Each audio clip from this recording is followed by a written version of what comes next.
পৰিবহণ বিভাগৰ এটা সতৰ্কবাণীলৈ আপুনিও মন কৰিছেনে? তেনে সতৰ্কবাণী আপুনি বাছ বা ট্ৰাকৰ পাছফালে লিখা নিশ্চয় দেখিছে।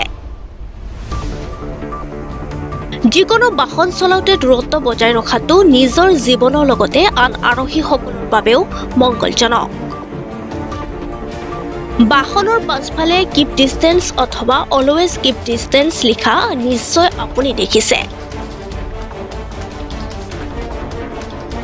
যদি এই দূৰত্ব বজাই নাৰাখে তেন্তে সংঘটিত হ'ব পাৰে ভয়ংকৰ দুৰ্ঘটনা, হেৰুৱাব পাৰে প্ৰাণ।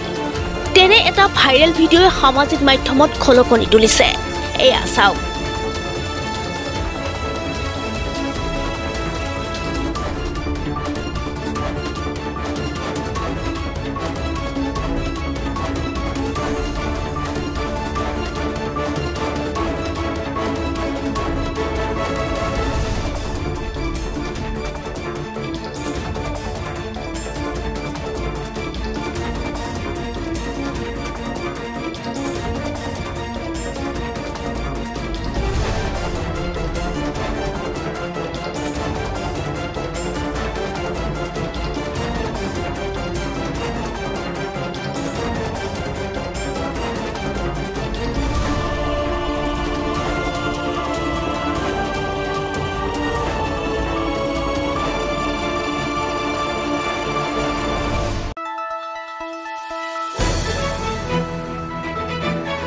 দ্য নিউজলেণ্ডছ অবিৰত তথ্যানুসন্ধান আপোনাৰ সেৱাত খবৰ সন্ধান দ্য নিউজলেণ্ড।